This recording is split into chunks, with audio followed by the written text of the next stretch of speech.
The Challenge. Captain Zara Voss stared at the massive holographic display floating above the command center of the Terran vessel, Defiant. The swirling nebula before them pulsed with dangerous energy, but it wasn't the cosmic phenomenon that made her stomach churn. It was the sleek, predatory ships emerging from its depths, like metallic sharks sensing blood. "Scolari warships, Captain," reported Lieutenant Chen from the sensor station. His voice carried the barely controlled fear that had gripped the entire bridge crew. 12 heavy cruisers and what looks like their flagship, the Blood Claw. The Scolari. Even their name sent shivers through the spines of every sentient species in the galaxy. For over 2,000 years, they had been the undisputed masters of warfare. Their military might was legendary, their tactics flawless. Their technology generations ahead of everyone else. Entire civilizations had fallen before their crimson banners without firing a single shot in return. Humanity had only been part of the galactic community for 37 years. They were still considered newcomers, barely worthy of notice by the ancient powers that ruled the stars. The Terran Federation controlled a modest cluster of systems on the outer rim, far from the centers of galactic politics and power. They were miners, traders, and explorers, not warriors. At least, that's what everyone believed. "They're hailing us, Captain," announced Communications Officer Rodriguez, her fingers dancing nervously over her console. The bridge fell silent except for the soft hum of life support systems and the distant thrum of the ship's engines. "Put them through," Zara commanded, straightening her uniform jacket. She had faced pirates, hostile aliens, and cosmic disasters in her 15 years of service, but nothing had prepared her for this moment. The main view screen shimmered and resolved into the fearsome visage of a Scolari war commander. The alien's reptilian features were enhanced with cybernetic implants that glowed with malevolent red light. Ritual scars covered his scaled face, each one representing a world conquered or an enemy fleet destroyed. His name was Thrakus the Worldbreaker, and his reputation preceded him across half the galaxy. "Human vessel," the Scolari commander spoke in accented but perfect Standard Galactic. His voice carried the weight of absolute authority. "You trespass in territory claimed by the Scolari Empire. Surrender your ship immediately, and your deaths will be swift." Zara felt the eyes of her crew upon her. These were good people. Scientists, engineers, diplomats heading to a peace conference on Rigel Prime. They didn't deserve to die because of a navigation error that had brought them into disputed space. But surrender meant certain death anyway. The Scolari were known for their cruelty, and they never left witnesses. "This is Captain Zara Voss of the Terran Federation vessel." "Defiant," she replied, her voice steady despite the racing of her heart. "We're on a diplomatic mission and pose no threat to your empire. We request safe passage through this sector." Thrakus's laugh was like the sound of metal grinding against stone. "Diplomatic mission? From the primitive humans? How amusing. Your species has been in space for less than a century. You know nothing of war, nothing of strength, nothing of the price of survival in this galaxy." The Scolari commander leaned forward in his command throne, his cybernetic eye focusing on Zara with predatory intensity. "But perhaps you can provide some entertainment before you die. I'm curious about these humans who dare to venture into the deep void. I challenge you to single combat, Captain. Your ship against mine. If by some miracle you survive more than 5 minutes, I will grant your crew a warrior's death instead of the slow torture they deserve." Around the bridge, Zara's officers exchanged glances of barely concealed terror. The Defiant was an exploration vessel, lightly armed and designed for long-range missions. The Blood Claw was a dreadnought that had personally destroyed over 400 enemy ships in its career. It was like challenging a grizzly bear to a fight with a house cat. But as Zara looked at the faces of her crew, she saw something else beneath their fear. There was determination there, and a spark of something that might have been hope. Humans had always been stubborn creatures, reluctant to give up even when logic demanded surrender. "Accepted," Zara said, and felt a collective intake of breath from her bridge crew. "But I have one condition of my own." Thrakis's scarred features twisted into what might have been amusement. "A condition? From prey to predator? This should be interesting. Speak." "When we win," Zara said, emphasizing the word when with all the confidence she could muster, "you will withdraw your fleet from this entire sector and leave all human ships unmolested for the next 10 years. The Scolari commander's laughter echoed through the comm channel, and Zara could hear similar sounds from the background of his bridge. To them, the idea of humans defeating the most feared military force in the galaxy was beyond absurd. "When you win," Thrakis repeated, wiping moisture from his cybernetic eye. "Oh, human, your delusions are magnificent. Very well. I accept your condition, knowing that it will never come to pass. Prepare your vessel for destruction, Captain Voss. You have 5 minutes to make peace with whatever gods your primitive species worships."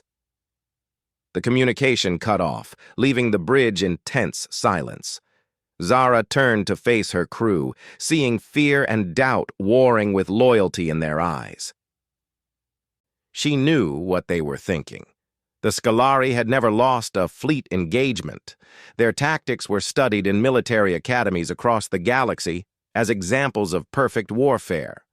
Their technology was so advanced that some species regarded it as indistinguishable from magic. "Captain," spoke up Commander Hayes, her first officer. His voice was carefully controlled, but she could hear the question underneath. "What are your orders?" Zara walked to the tactical display, her mind racing through possibilities. The Defiant had some advantages that the Scolari might not expect. Human technology was newer, cruder in many ways, but it was also innovative. Humans had a reputation for finding unconventional solutions to impossible problems. They had to use that now. "Mr. Chen, full sensor sweep of the enemy formation," she commanded. "I want to know everything about those ships. Power signatures, weapon systems, shield frequencies, even how many crew members they have on board." "Aye, Captain. Sensors are at maximum resolution." Chen's fingers flew over his console. "Captain, their power readings are incredible. The flagship alone has more firepower than our entire home fleet." "Mr. Torres," Zara called to her chief engineer, "I need you to reroute all non-essential power to our shields and weapons. Strip power from life support if you have to. We only need to survive for a few minutes." "Already on it, Captain," came the reply from the engineering station. "But our weapons won't even scratch their shields. Their defensive systems are at least 50 years ahead of ours." Zara nodded grimly. She had expected as much. In a straight fight, the Defiant would last exactly as long as it took the Scolari to target and fire their main weapons. But humans had never been known for fighting fair. "Ms. Rodriguez, open a channel to engineering. I need to speak with Dr. Kepler immediately." Dr. Sarah Kepler was the mission's chief scientist, a brilliant physicist who had been working on experimental energy theories that pushed the boundaries of known science. If anyone could find an edge in this impossible situation, it would be her. The view screen shifted to show the ship's main laboratory, where Dr. Kepler was frantically working at a bank of computers. Her graying hair was disheveled, and her lab coat was covered in coffee stains. But her eyes burned with the intensity of someone who had just made a breakthrough. "Captain, I've been monitoring the tactical situation," she said without preamble. "I think I know how we can win this." The bridge crew turned to stare at the view screen in disbelief. Win? Against the Scolari? The idea seemed impossible. "I'm listening, Doctor," Zara said carefully. "The Scolari ships are using quantum-locked shield harmonics," Kepler explained rapidly. It's incredibly advanced technology, but it has one weakness. The shields operate on a fixed frequency that can't be changed during combat without shutting down the entire defensive grid. Commander Hayes frowned. But how does that help us? We don't have weapons that can penetrate those shields regardless of their frequency. Dr. Kepler's smile was almost predatory. No. But we have something better. The prototype quantum disruptor I've been working on. It was designed to study stellar phenomena, but I can modify it to create a resonance cascade in their shield frequency. It won't destroy their shields, but it will make them visible to our weapons for about 30 seconds. 30 seconds, Zara mused. Against 12 ships and a dreadnought. It would have to be perfect. There's more, Captain, Kepler continued. The nebula we're in is rich with exotic particles. If I can create a chain reaction using the disruptor, I might be able to turn the entire cloud into a weapon. The Scolari ships would be caught in a storm of charged plasma that would overwhelm their defensive systems. It was insane. It was desperate. It was the kind of plan that would get them all killed if it failed. But as Zara looked around the bridge at her crew, she saw something that surprised her. They weren't looking at her with fear anymore. They were looking at her with hope. Humans had always been gamblers at heart. They were the species that had looked up at the stars and decided to build rockets to reach them. They were the ones who had taken their first steps into the galaxy, knowing that they were weak and primitive compared to the powers that ruled there. But they had taken those steps anyway, because humans never backed down from a challenge. "Do it," Zara commanded. "All hands, prepare for combat. We're about to show the galaxy what humans are really made of." As the crew sprang into action around her, Zara felt a strange calm settle over her mind.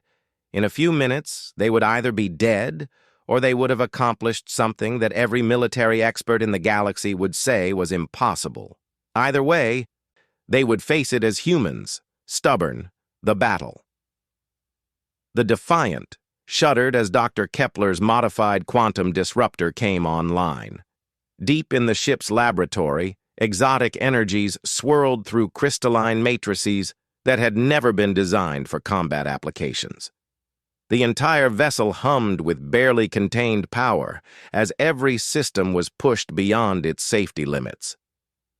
"Disruptor charging at 60%, Kepler's voice crackled over the intercom. "I need 2 more minutes to reach full power." On the main view screen, the Scolari fleet had formed into a perfect attack formation. Their ships moved with mechanical precision, each vessel taking its assigned position in a pattern that had been refined through countless battles. The Blood Claw held position at the center, its massive hull bristling with weapon emplacements that could reduce a planet to molten slag. "Captain, they're beginning their attack run," Lieutenant Chen reported. His voice was steady now, the initial fear replaced by the focused calm that came with accepting one's fate. "All ships are powering weapons and moving to optimal firing positions." Zara watched the tactical display with the eye of someone who had studied Scolari battle tactics in the academy. Their approach was textbook perfect, a synchronized assault that would overwhelm their target's defenses through sheer firepower and precision timing. No enemy had ever survived their opening volley intact. "Time to disruptor readiness?" she asked. 90 seconds, Captain," came Kepler's reply. "But I'm detecting some instabilities in the quantum field. The exotic particles in this nebula are more reactive than I anticipated." That could be good or bad. Zara had learned long ago that in desperate situations, sometimes the unexpected was your only ally. "Continue charging, Doctor. We only get one shot at this." Commander Hayes moved closer to the captain's chair, his voice dropping to a whisper. "Captain, even if the disruptor works perfectly, we're still outnumbered 12-1. How do we use 30 seconds of vulnerability to destroy an entire fleet?" Zara's smile was grim but determined.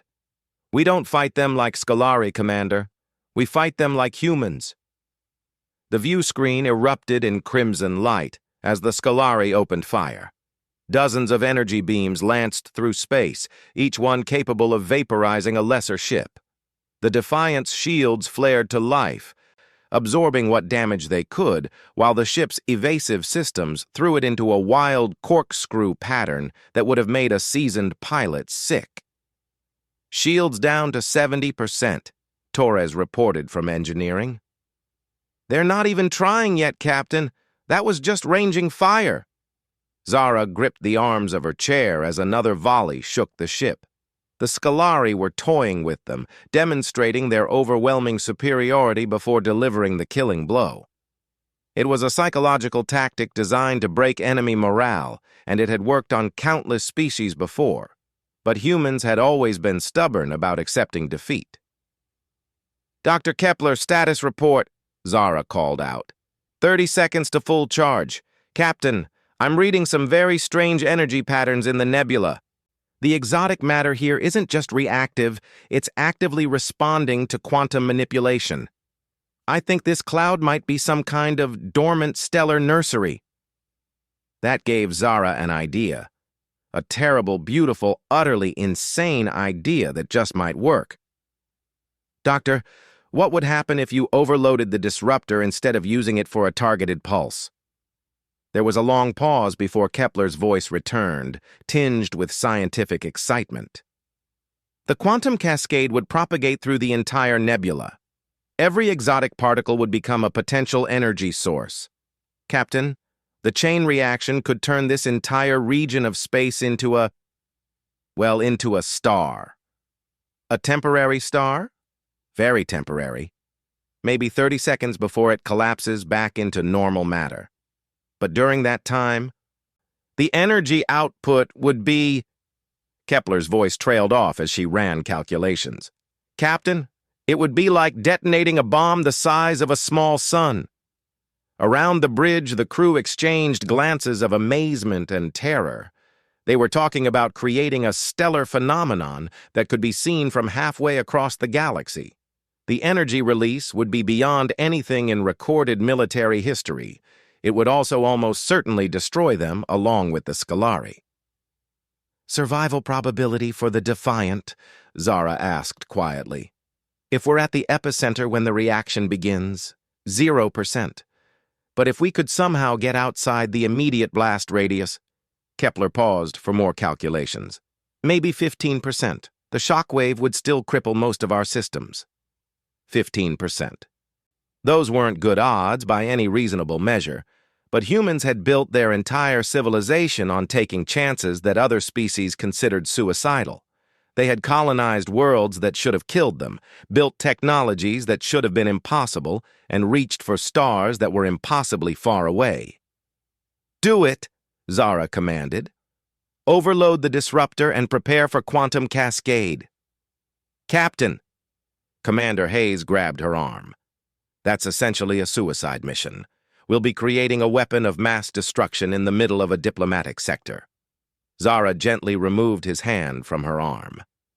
"Commander, in about 60 seconds, the Scolari are going to destroy this ship and everyone on it.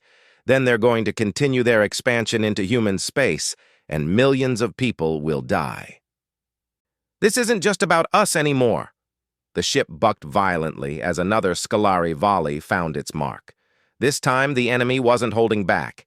Energy beams designed to crack planetary crusts slammed into the Defiant's shields, overloading capacitors and causing system failures throughout the ship. "Shields down to 30%, Torres called out. "I'm reading multiple hull breaches on decks 7 and 8. Emergency containment fields are holding, but barely." "Time to cascade initiation?" Zara asked. 15 seconds, Kepler replied. "Captain, I need you to know. Once I trigger this, there's no stopping it. The reaction will propagate faster than light through subspace. Even if we change our minds, we can't abort." Zara looked around the bridge one last time. These people had trusted her with their lives, and now she was asking them to bet everything on a plan that would have been rejected by any sane military strategist. But as she met their eyes, she saw the same stubborn determination that had driven humanity to the stars. "All hands, this is the captain," she announced over the ship-wide intercom. "We're about to attempt something that no one has ever tried before. We're going to create a star and use it as a weapon. Our chances of survival are minimal, but if we succeed, we'll save countless human lives and show the galaxy that humanity won't be conquered without a fight." She paused, feeling the weight of history pressing down on her shoulders. "I won't lie to you. We'll probably die in the next few minutes, but we'll die as humans, free, defiant, and absolutely refusing to surrender. All stations, prepare for quantum cascade initiation." "Cascade ready, Captain," Kepler announced. "Initiating in 3, 2, 1. The universe exploded. Deep within the exotic matter of the nebula, quantum fields that had remained stable for millions of years suddenly destabilized. Particles that existed in 11 dimensions simultaneously collapsed into normal space-time, releasing energies that had been locked away since the formation of the galaxy. The chain reaction propagated outward at superluminal speeds, turning a cloud of cosmic dust into the heart of a newborn star. The Defiant was thrown forward by the initial shock wave like a leaf in a hurricane. Every system on the ship overloaded simultaneously as energies beyond human comprehension washed over the hull. Emergency lights flickered and died, replaced by the hellish glow of stellar fire streaming through the viewports. Through the chaos, Zara caught glimpses of the Scolari fleet. The perfect formation that had seemed so menacing moments before was now scattered like toys in a child's tantrum. Ships that had ruled the galaxy for 2,000 years tumbled helplessly through space as their advanced technology failed them in the face of forces they had never imagined. The Bloodclaw, pride of the Scolari Navy, spun end over end as its quantum-locked shields collapsed under the assault of raw stellar energy. For a brief moment, Zara saw Commander Thrakus on her view screen, his cybernetic eye wide with disbelief as his invincible dreadnought was reduced to a burning wreck. Then the shock wave hit the Defiant fully, and consciousness fled into blessed darkness. When the sensors cleared and the emergency power came back online, the nebula was gone.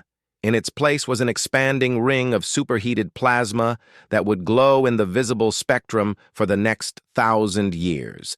At the center of the ring, where the Scolari fleet had been, there was nothing but empty space and scattered debris. The Defiant hung motionless in the void, the aftermath.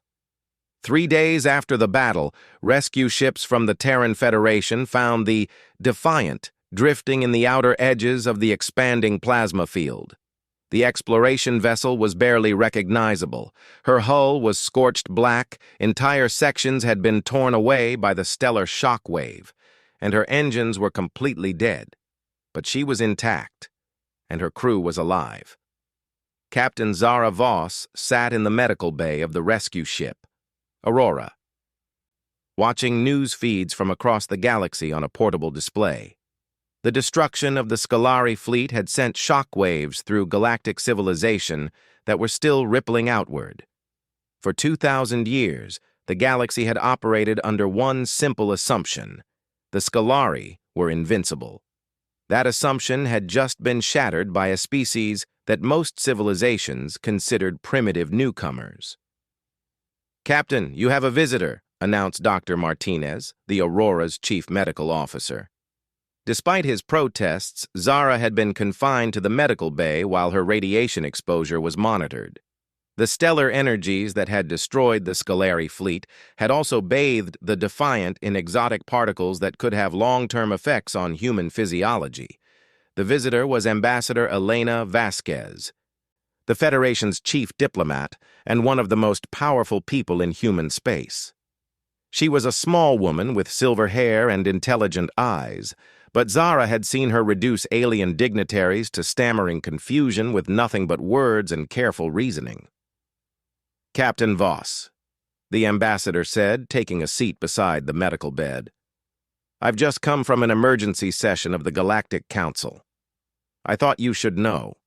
Humanity has been formally invited to join the Council as a permanent member with full voting rights.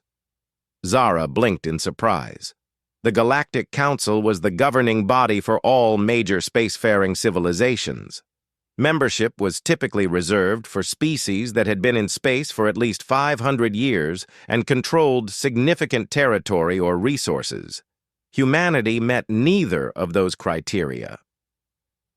"They're offering us a seat because they're afraid of us," Zara said quietly. Ambassador Vasquez nodded. "The footage of the battle has been analyzed by every military expert in the galaxy. Do you know what terrifies them most? It's not that you created a weapon capable of destroying an entire fleet. It's that you were willing to use it even though it meant almost certain death for you and your crew." The ambassador activated a holographic display showing news feeds from across known space. Alien commentators spoke in hushed tones about the human factor that military strategists were now scrambling to understand. Several species had already requested formal military alliances with the Terran Federation. "The Zephyrians have offered us exclusive mining rights to 3 star systems in exchange for a mutual defense pact," Vasquez continued. "The Crystalline Collective wants to share their quantum computing technology with us. Even the Vorthon Empire, which hasn't spoken to anyone for 3 centuries, has sent diplomatic envoys asking for a meeting." Zara watched images of human ships being welcomed at space stations that had previously refused them docking privileges. The galaxy was looking at humanity with new eyes, seeing potential allies instead of primitive upstarts. "What about the Scolari?" she asked. "Completely demoralized," Vasquez replied with grim satisfaction. "The destruction of the Blood Claw and Thrakos's fleet has sent their entire military hierarchy into chaos. 3 of their sector commanders have declared independence, and 2 more have requested asylum with their traditional enemies. Their empire is collapsing faster than anyone thought possible."